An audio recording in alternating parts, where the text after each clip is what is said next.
नमस्कार दोस्तों, आपका स्वागत है अपनी YouTube चैनल PFP में। पिछले 2 सालों से आईटी सेक्टर बहुत अच्छा परफॉर्म कर रहा है। पहले लॉकडाउन में इन्वेस्टर्स के पास खास कोई चॉइस नहीं थी, ये सेक्टर घर से काम कर सकता था तो अच्छी तेज़ी देखने को मिली। अब भी आपको ये तेज़ी कंटिन्यू रहती हुई नजर आती है क्योंकि आईटी सर्विसेज की डिमांड ही बढ़ गई है। बिजनेसेस समझ चुके हैं कि डिजिटल होना ज़रूरी है। बहुत सारी कंपनीज ने बड़े बड़े लॉन्ग टर्म कॉन्ट्रैक्ट साइन किए हैं और एक्सपेक्टेड है कि ये जो सर्विसेज की डिमांड है ये आपको बढ़ती हुई नजर आएगी। तो आज हम एक ऐसे आईटी शेयर के बारे में बात करने वाले हैं जो कि अपने ऑल टाइम हाई से 20% नीचे आ चुका है। एक शानदार कंपनी जिसका नाम आपके सामने है HCL टेक्नोलॉजीज। कॉन्ट्रैक्ट्स कितने जीते उसके बारे में बात करें, $2.3 बिलियन के कॉन्ट्रैक्ट्स कंपनी ने जीते हैं। $50 मिलियन से करके $200 मिलियन के बीच में का ये रेंज है जहां पर अलग अलग कॉन्ट्रैक्ट्स कंपनी ने जीते हैं। और रिसेंटली कंपनी ने यह भी बताया कि यूरोक्लियर ग्रुप के साथ एक multi year application deal company ने साइन किए है। डिजिटल ट्रांसफॉर्मेशन करने में ये कंपनी मदद करने वाली है, तो एक बड़ी डील साइन हुई है, बड़ी कंपनी के साथ साइन हुई है। तो ये ओवरऑल HCL टेक्नोलॉजीज के लिए बहुत ही पॉजिटिव बात नजर आती है। कंपनी के कुछ और जानकारी प्राप्त करें, प्रोडक्ट वाइज रेवेन्यू ब्रेकअप के बारे में बात करें तो सॉफ्टवेयर सर्विसेज से 72% का रेवेन्यू आता है, बिजनेस प्रोसेस आउटसोर्सिंग सर्विसेज से 11% का, इंफ्रास्ट्रक्चर सर्विसेज से 17% का रेवेन्यू आता है। लोकेशन वाइज ब्रेकअप के बारे में बात करें, यूएसए से 56.3% का रेवेन्यू आता है, इंडिया से मात्र 3%, यूरोप से 27.7% और रेस्ट ऑफ द वर्ल्ड से 12.9%। तो जनरली आपको बड़ी ब्लू चिप जो आईटी शेयर्स हैं, जो बड़ी बड़ी कंपनीज है, वहां पर ऐसा ही नजर आता है। यूएसए और यूरोप से ही ज़्यादा कॉन्ट्रीब्यूशन आपको नजर आता है, इंडिया से आपको कम नजर आता है। वर्टिकल्स के बारे में बात करें, वर्टिकल्स आपको काफ़ी ज़्यादा डाइवर्सिफाइड नजर आएंगे। Financial services 21.9%, manufacturing 17.9%, technology and services 17.4%, retail and CPG 10.2%, telecommunication 7.9%, public services 10.8%, life sciences and health care 13.9%। तो वेल डाइवर्सिफाइड वर्टिकल्स इनके दिखाई पड़ते हैं। कंपनी के फंडामेंटल रेशियोज के बारे में बात करें, रिटर्न ऑन इक्विटी 18.6% है जो कि अपने 5 ईयर एवरेज से नीचे नजर आती है। ROC 24% है जो कि अपने 5 ईयर एवरेज से नीचे नजर आता है। तो ऑफकोर्स यहाँ पर ये चीज़ें इतनी अच्छी नजर नहीं आती। नेट प्रॉफिट मार्जिन के बारे में बात करें, लेटेस्ट 14.79% है जो कि अपने 5 ईयर एवरेज और 3 ईयर एवरेज से नीचे जा रहे हैं। तो यहाँ पर भी एक स्लाइटली नेगेटिव पॉइंट नजर आता है कि मार्जिन्स कंपनी के स्टेबल नजर नहीं आते, नीचे जाते हुए नजर आते हैं। इसीलिए कंपनी ने रेवेन्यूज तो पिछले कुछ सालों में बहुत तेजी से बढ़ा है लेकिन प्रॉफिट नहीं बढ़ा पाया क्योंकि नेट प्रॉफिट मार्जिन आपको नीचे जाता हुआ नजर आया।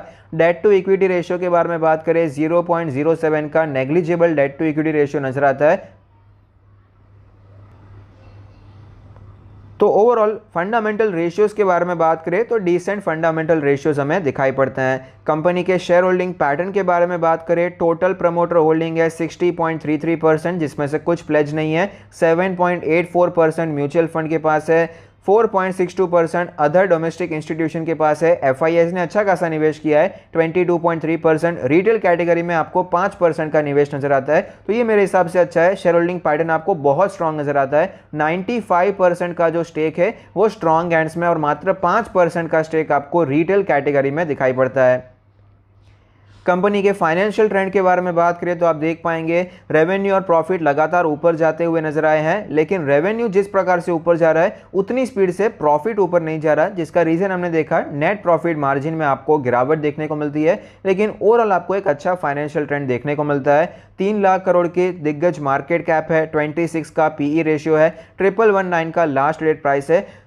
HCL टेक्नोलॉजीज के बारे में बात करें तो इसका जो वैल्यूएशन है मेरे हिसाब से सबसे बड़ा प्लस पॉइंट नजर आता है। TCS, इन्फोसिस, विप्रो और HCL टेक्नोलॉजीज, टेक महिंद्रा, इन सबका अगर हम PE रेशियो आप कंपेयर करेंगे, वैल्यूएशन कंपेयर करेंगे तो HCL टेक्नोलॉजीज का वन ऑफ द सस्ता नजर आता है, one of the cheap valuation आपको नजर आएंगे। TCS, इन्फोसिस वो दो कंपनीज हो गई, उनकी साइज एक दूसरे में बहुत ज्यादा कंपेरेबल है। विप्रो और HCL टेक्नोलॉजीज ये 3-3.5 लाख करोड़ की कंपनीज हैं, इन्हें अगर आप कंपेयर करेंगे तो वहां पर भी आपको HCL टेक्नोलॉजीज स्लाइटली सस्ता नजर आता है। वैल्यूएशन के हिसाब से यहां पर आपको एक थम्स अप दिखाई पड़ता है।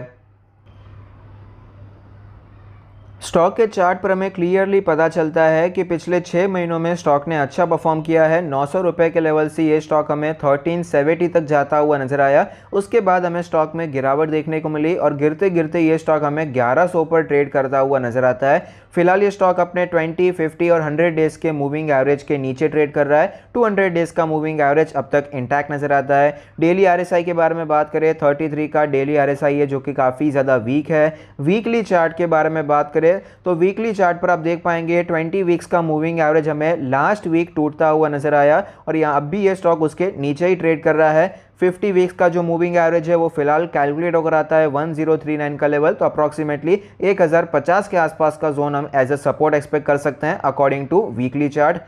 वीकली आरएसआई के बारे में बात करें, वीकली आरएसआई 49.38 है, तो बिल्कुल भी फ्रॉथ नहीं है। मेरे हिसाब से ब्लू चिप स्टॉक्स में जब भी वीकली आरएसआई 40 के आसपास होता है तो वहाँ पर एक अच्छा टाइम है जब आप एक्यूमुलेशन कर सकते हैं। तो ये उसके नज़दीक आता हुआ नजर आता है, तो यहाँ पर बिल्कुल फ्रॉथ नहीं है, गिरावट आ चुकी है, वैल्यूएशन आपको बेटर होते हुए नजर आते हैं।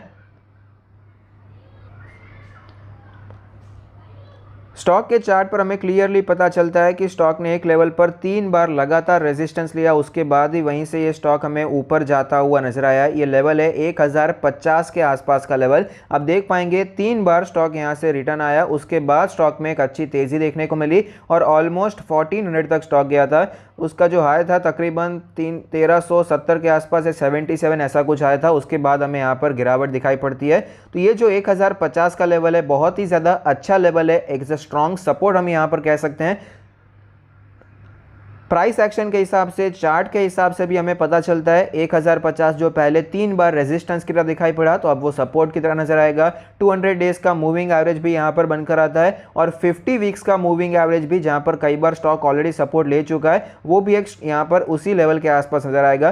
फिलहाल तो यहाँ पर जब से क्रैश के बाद तेजी आई है तब तो वहाँ पर सपोर्ट नहीं लिया, लेकिन उसके पहले ये जनरली स्टॉक आपको उसी लेवल पर सपोर्ट लेता हुआ नजर आता था। तो 50 वीक्स का मूविंग एवरेज भी उसी लेवल के आसपास बनकर आता है। तो एक शानदार कंपनी है, बेहतरीन हाई ग्रोथ कंपनी दिखाई पड़ती है। जब भी हम आईटी शेयर्स के बारे में बात करते हैं, लार्ज कैप कंपनीज में बहुत सारी चॉइसेस हैं। 4 कंपनीज के बारे में बात करें, TCS, Infosys, Wipro, HCL technologies. तो यहाँ पर टीसीएस और इन्फोसिस की साइज बहुत ज्यादा बड़ी हो चुकी है, वहां पर वो दो एक कैटेगरी हो गया। दूसरी कंपैरेटिवली जो स्मॉलर साइज है वो है विप्रो और एचसीएल टेक्नोलॉजीज। तो यहाँ पर एचसीएल टेक्नोलॉजीज 3 लाख करोड़ की मार्केट कैप है, लार्ज कैप वाली आपको सेफ्टी भी मिलती है और टीसीएस से ज्यादा आपको ग्रोथ अपॉर्चुनिटीज इस स्टॉक में नजर आती है। तो इस शेयर में भी आप निवेश करने के बारे में सोच सकते हैं। बेहतरीन कंपनी है, एक अच्छे लेवल पर मिल रही है, वैल्यूएशन काफ़ी अच्छे हैं, बड़े बड़े कॉन्ट्रैक्ट कंपनी ने फिलहाल जीते हैं। तो ओवरऑल आपको फाइनेंशियल रेशियोज भी काफ़ी अच्छे नजर आते हैं। स्ट्रॉन्ग हैंड्स में कंपनी दिखाई पड़ती है। रिटेल कैटेगरी में सिर्फ 5% का ही हिस्सा है, 5% का स्टेक है। तो यहाँ पर आप 1050, 1080 के जोन में स्टॉक में एक्यूमुलेशन करने के बारे में सोच सकते हैं। सपोर्ट इसका 1050 का है, अगर आपको 10-20 रुपये महंगा भी मिल जाता है तो भी कोई प्रॉब्लम नहीं है। यहाँ पर 1080, 1050 के जोन में खरीदारी करना शुरू कर सकते हैं। पहला इंस्टॉलमेंट यहाँ पर आप करने के बारे में सोच सकते हैं। और फिलहाल जो जर्मनी में लॉकडाउन हो रहा है, यूरोप कंट्रीज में आपको कोविड की सिचुएशन भी बढ़ती हुई नजर आई है, अमेरिका में भी बढ़ती हुई नजर आई है। तो ओवरऑल अभी फिलहाल एक डर भी बना हुआ है कि इंडिया में भी कहीं ना हो जाए। मेरा मानना है ऐसा कुछ नहीं होगा, लेकिन just as a safe side भी हम यहाँ पर ऐसा सोचते हैं तो भी आईटी कंपनीज आपको ऐसी सिचुएशन में काम करती हुई नजर आएगी। Thank you, stay happy, happy investing.